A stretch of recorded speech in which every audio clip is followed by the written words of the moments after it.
Hello, what's up guys, welcome back to my channel, and for today's video we'll be looking at the Grand Mafia, and I will be letting you know how you can increase your combat stats. This will be the most updated version. The previous version that I have was in 2024. So for today's video I'll be giving you a full breakdown on how you can increase your combat stats both for free players and spenders. So the first part will be for free players, then after that I'll move on to the spenders. Of course, first and foremost, how you can increase your combat stats is right over here, your equipment. So you have your combat equipment, or you can go over to your workshop over here and look at the different equipment sets. Of course, the best set would be Godfather set, and even free players are able to obtain this through the obscure weapons exchange, where you have to obtain up to Grand King equipment to get one elite Godfather's equipment. So that is the way for free players to obtain Godfather's equipment. So of course, within the equipment itself there are jewels. So for example, over here you can see that there are 4 different kinds of slots within the equipment. The first 3 would be jewels, and the last one will be family crystals. So for family crystals, you have to go through the research or the investments in order to unlock it. And of course, yeah, I will explain on investments later on how it can improve your combat stats. And for equipment, there are family crystals and also jewels, which means this is one of the bigger areas where you can gain pretty good combat stats. So apart from your equipment, you can go over to your specialties here, and you can see that you are able to obtain the relevant amount of combat stats if you were to put in more like crew attack, hitman attack, or like over here crew HP and crew defense. UB specialties is one of the ways for you to increase combat stats, and I'll also have a video on it on how you can set up your specialties at its most optimum way. So other than UB specialties, we've got Governance War specialties, and over here there's a battle portion where you can just put in your points into the relevant stats you want to increase. And for Governance War specialties, it will be a little bit harder to level up. Only doing GW you're able to gain experience from this. The next one where you can increase your combat stats is through this investment center. Of course, for investments there are 3 different kind of investment. First, the most basic one is investment center. Over at the crew area, you are able to get combat stats boost, and also some maybe like formation, you're able to get stats through this enraged attack. And of course, this damage increase against the counter for your troops. And also I think City Hall weapons, there's like not really gaining combat stats, but more of reducing enemies combat stats for this. Of course, for gaining combat stats will be this area, but only applies when you attack the City Hall, so not really relevant for many cases. And of course, family crystals for you to unlock the crystal slots for your equipment. And also within it there are also ways you can improve your enraged troop stats, and also reducing your enemies defense, HP and attack. Super weapon as well, you can also increase your attack for the troops, and also it's basically the same thing also for crew attack or crew defense and HP. So investments is where many of the combat stats increase can be found, and the good thing about this is that this combat stats increase is universal. Unlike your equipment, you need to have your UB, your underboss sent in your army or your raid in order for the equipment stats to apply. So for investment center, it applies to any form of battle. UB specialties also applies only when you send your underboss in your raid or your attack. The second area where you can increase combat stats would be family investment.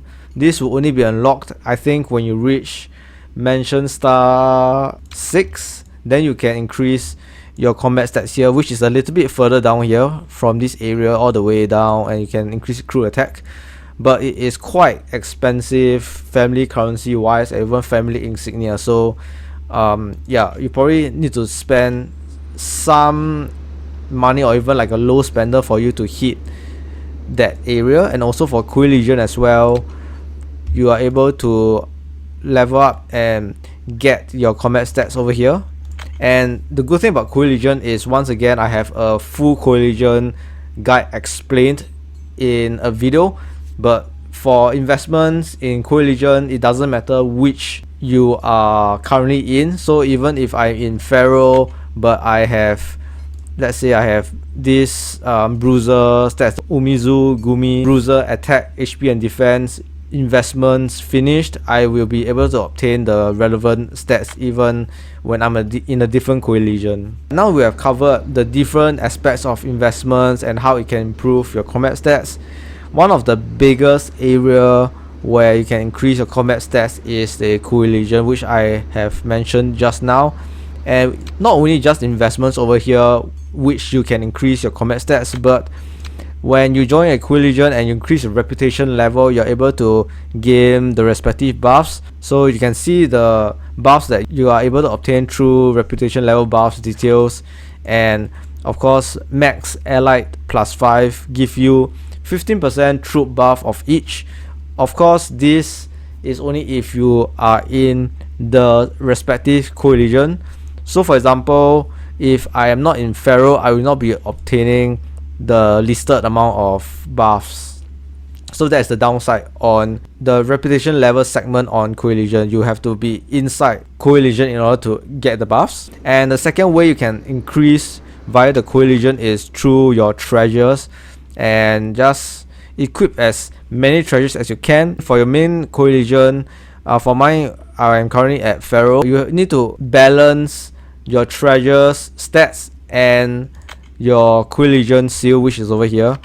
So the reason is because only if you're in Pharaoh, for example I'm in Pharaoh right now, you are able to obtain the respective coalition buffs of, let's say, this 5% biker buffs, 5% hitman, and also 5% bruiser attack. However, if I am in, let's say, another like Blaze Riders, I will not be receiving the respective coalition seal buffs. However, I still do get buffs from the treasures, but only these additional attributes over here, which I will be able to get if I am not in the Pharaoh coalition. So just take note that coalition seals only matter if you are in the coalition itself. If not, try to get treasures with very high attack buffs, just really good attack buffs, so that this treasure applies to anywhere you go within the coalition itself. For what I have already mentioned, still applies for free players, even though it can be incredibly difficult for you to reach your family investments or coalition investments because you don't have a lot of resources for family currency. Next up, how you can increase combat stats is helicopter. Helicopter, one of the newer features in the Grand Mafia.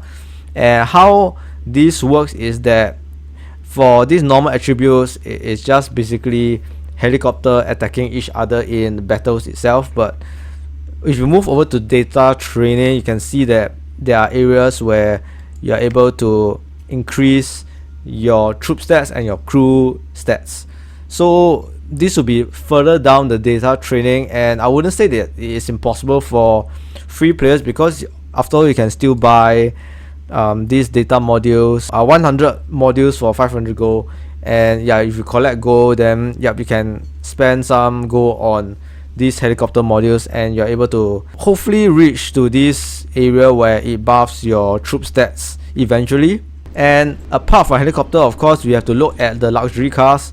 And for luxury cars, how you can improve your stats is basically leveling up your luxury car, and the amount of stats buff you get is according to the parking space that your car is in.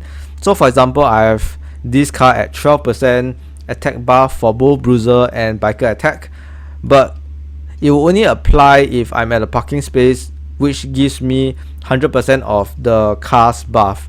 So for example, I have another car, let's say I have the Elevastrix car on another parking space, and for this car currently it is 4% biker and hitman attack, but for my parking space it only gives me 50% of the car buffs. Therefore, as you can see, parking buff, but because of the parking space only granting 50% of the car buffs, I will be only getting 2%. So of course, for the parking space, put your best car at the higher percentage and your not so good car at the lower percentages. I think it's like 25% is the lowest.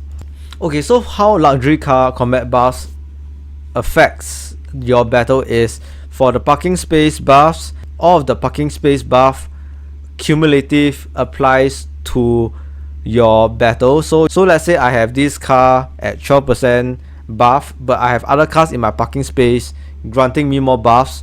In a battle or a raid, my stats gain is higher than 12% because it is a cumulative of all the cars that I parked. However, for modification itself, you have to send your luxury car into the attack or the raid in order for these respective modification level buffs to apply in your battle. So that's the two different things. The parking space and level buffs activates passively, while modification, you have to have your luxury car, this specific luxury car inside to activate the modification level buffs. Apart from luxury car buffs, the next one we'll be looking at are bibs. So how you can obtain these bibs buffs is through talents, and as you can see, there are two talents: normal talents and special talents. So usually for special talents, they are a lot stronger, but the way you obtain it is quite difficult, so it's a little bit more limited for free players because you can't get your special talents level as high as you could. But for normal talents, there are a lot of bibs that still give, I would say, quite good basic troop stats, so this is not to waste. Overall, when you accumulate all of these like little like bib stats on this human defense, for example, max level I think I'll get 10% human defense, and if you have multiple bibs, of course you're able to get more troop stats based on what kind of talents that your bib has. Apart from bibs, one of the highest or the most combat stats you're able to obtain in the game or for free players is collectibles. So for collectibles, each bib you can attach 3 collectibles to each of your bib. Of course, when you play longer, you play more Glory of Oakvale, you are able to collect more collectibles, and usually people buy bibs not because they want the maximum buffs available for the bib or the special skill or things or rewards you can get from the bib, but what some people want is additional 3 collectible slots, because the additional 3 collectible slots, let's say if you have additional like 3 grand collectibles in your possession but you have not enough bits to hold these collectibles, you are actually losing out quite a number of combat stats. It's a slight trade-off for you to just spend some money on the bibs and have the bib be equipped with some really strong collectibles for you to increase your stats in the game. Alright, next we have the Bluewater Isle. This is a little bit harder to get for your buffs because there's only a limited amount of things you can buy on the market itself.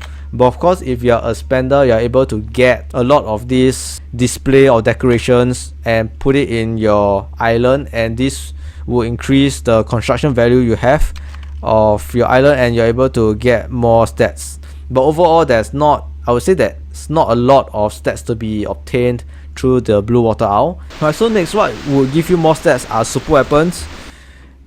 And for super weapons, it is a little bit more complicated on how it works, but usually for super weapons, they do not directly increase your stats, except for weapons like SA-80, where it will increase your crew attack by a number of percentage based on the grade of your weapon at the start of the battle.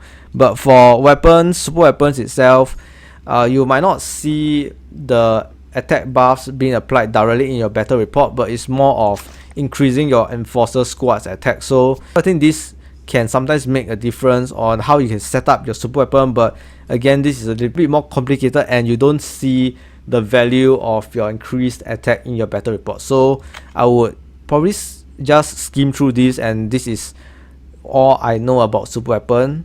And yeah, if you want a super weapon deep dive, do let me know in the comment section below, and I also have a super weapons guide as well in my video. And next up, one of the newer things that just came out is the Associates gear. For Associates gear, it improves your troop stats directly. So when I mentioned all of the past things that increase your combat stats is like your combat attack percentage, but for this Associates gear, as you can see, I have this brutal baseball bat at level 10. So pretend that I only have this at level 10 and the rest at level 0. This plus 2.2 bruiser attack is not a plus 2.2% bruiser attack in your battle report. Rather, this 2.2 bruiser attack is a direct increase in your associate or your troop stats. How you can see this stat increase is through your training center, and you look at your attributes, and as you can see, this basically applies directly on your troop itself. So I have a total of 4.4 attack stat boost for my bruisers, and I repeat, this is not a 4.4% combat stats bruiser attack increase. This is a different form of like multiplication that applies before your combat stats percentages adds on to these bruiser stats. So if I were to recommend if this is good or bad, I would say this is a pretty good thing to obtain your associates gear, because for the first 10-20 levels it is really easy to get some like small stats here and there which will make your units stronger. And not only that, but if you're not even a raid leader, if you're a raid feeler, these additional stats will also apply for your feeling of the raid. So this will help make your raid stronger, and definitely it will help in aiding your raid leaders to victory in raids. Alright, so next up, what could also increase your combat stats is of course your hostage and interrogation room. So for the interrogation room, you can only obtain the respective buffs once you execute an underboss, and these buffs would apply regardless of your underboss level that you have executed. However, for hostage cell, you have to hold a UB in your hostage cell in order for you to obtain the buffs as shown in your information right in the hostage cell. For hostage cell, the underboss level matters. As you can see, there's a effect on what level of the underboss will give you the relevant amount of crew attack, and of course with a maximum level of 60 for the underboss, it gives you the maximum crew attack bonus of 30%. So this is what I would recommend. Of course, if you have a friendly star up to a maximum of star level 10 for your hostage cell, you're able to get 40% in total for your crew attack buff. Of course, some little small things to increase your troop stats is maybe like level 25 diamond centers or level 25 hospital, because if you are to take a look at level 25, you're able to gain additional crew HP of 5%, and for let's say your diamond labs, you gain a total of 2% crew attack per level 25 diamond labs and above. So if you've got 10 diamond labs, you get 20% additional crew attack buff. Alright, so I've covered a lot of the basics on getting combat buffs. Of course, I'm currently in the land of oil, which you have an additional oil rig here which you can also increase your combat buffs. So that's only like specifically for land of oil. I will not be touching a lot on that. So now it will be mostly about spenders and how you're able to obtain a higher amount of combat stats. And firstly, if you were to look at the skins, Mansion skin gives you quite a bit of stats regardless, but they are very expensive. Crew skins also give you combat stats. The newer ones give you pretty good combat stats like Bruiser, Hitman, Biker. However, the old one is more of movement speed. Red crew skin, of course, really expensive. And turf effects also give you combat buffs if it is a fusion. So only fusion turf effects will give you additional attributes. For avatar frame, name tag, chat bubble, they don't really give you combat stats directly, but they do increase your combat stats indirectly if you complete a skin collection. So example, I have one avatar frame skin collection completed by collecting 10 avatar frames, and I obtain these additional buffs for across the board at any kind of battles. Of course, areas where you can obtain combat buffs is through faction investment skills, where it's a temporary increase in your crew attack. Last but not least, enforcers increase your combat stats by quite a bit. The reason why enforcers are pretty good is because there are currently some enforcers that gives you passive stats like Long Jing. So if you were to look at this enforcer skill, as long as there's a passive logo here, these stats will apply across the board. And of course, your signature weapons, it is also passive. When you click on over here, it says passive as well. So enforcer gives you a lot of combat stats. And not only that, they have like, let's say, a basic amount of combat stats over here when you're equipped in your crew. So combat only effective when the enforcer is in the crew. And of course, over here, they will let you know that it's only if you send this enforcer out, you're able to obtain the relevant buffs.